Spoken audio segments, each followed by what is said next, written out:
ন্যায় বিচারের জন্য শুধুমাত্র কয়েকজন আধিকারিকের বদলি যথেষ্ট নয়। যারা তথ্য প্রমাণ বিকৃতিতে গুরুত্বপূর্ণ ভূমিকা নিয়েছে তাদেরও জেলে ঢোকাতে হবে। এই ঘটনা ধামাচাপা দেওয়ার জন্য যা ঘটেছে তাতে শুধু কয়েকজন আধিকারিকের হাত থাকতে পারে না। সকলেই জানে যে পশ্চিমবঙ্গে একটি পিন বা হাতি সরানোর জন্যও মমতা বন্দ্যোপাধ্যায়ের নির্দেশ এবং সম্মতি লাগে। দিনে দুবার ব্যবহার করো স্টপেজ ক্রিম আর নিজেকে রাখো evergreen Keya Seth aroma therapy stoppage cream আর খুঁজে পাও নতুন আমিকে। পুরো পরিস্থিতির জন্য স্বাস্থ্য স্বরাষ্ট্রমন্ত্রী হিসেবে মমতা বন্দ্যোপাধ্যায় ভীষণভাবে দায়ী। তার যে শুধুমাত্র পদত্যাগ করা উচিত তা নয়, পুরো বিষয়টিতে তার ভূমিকা ঠিক কতটা তার তদন্ত হওয়া উচিত। সোশ্যাল মিডিয়ায় পোস্ট করেছেন বিরোধী দলনেতা শুভেন্দু অধিকারী।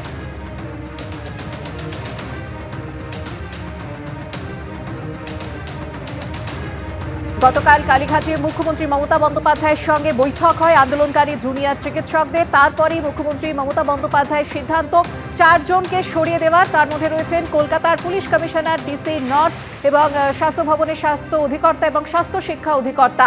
আর তারপরেই বিরোধী দলনেতা শুভেন্দু অধিকারী সোশ্যাল মিডিয়ায় পোস্ট করে যেমনটা লিখলেন, ন্যায় বিচারের জন্য শুধুমাত্র কয়েকজন আধিকারিকের বদলি যথেষ্ট নয়। যারা তথ্য প্রমাণ বিকৃতিতে গুরুত্বপূর্ণ ভূমিকা নিয়েছে তাদেরও জেলে ঢোকাতে হবে।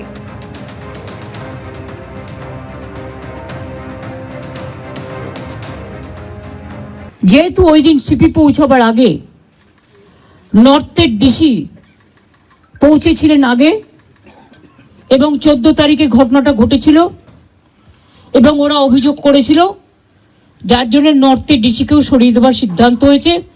ওখানে কাকে দায়িত্ব দেওয়া হবে সেটা কালকে ডিসাইড হবে।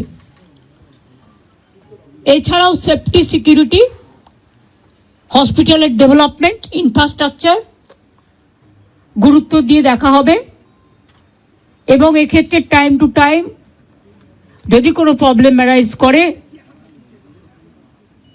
চিফ সেক্রেটারির আন্ডারে একটি কমিটি বানিয়ে দেওয়া হয়েছে, যেখানে চিফ সেক্রেটারি নিজে দায়িত্ব নিয়ে ওরা যদি কথা বলতে চায়, chief secretary, home secretary, DG CP থাকবেন, তারা তাদের বক্তব্য জানাতেই পারেন।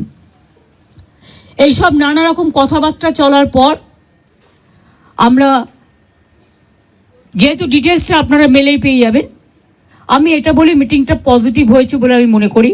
ওরাও নিশ্চয়ই মনে করে, তারাই বা সাইন করবে কেন, আর আমাদের চিফ সেক্রেটারি বা সাইন করবে কেন? আমরা বরঞ্চ ওদের দাবি একটু বেশি মেনেছি, তার কারণ ওরা ছোট বলে। এবং আমি লাস্ট যেটা বলেছি যে তোমাদের কাছে আমার আবেদন থাকবে যে তোমরা, আমি জানি তোমরা বলবে আমরা ফিরে গিয়ে জীবিতে আলোচনা করব, সেটা হতেই পারে।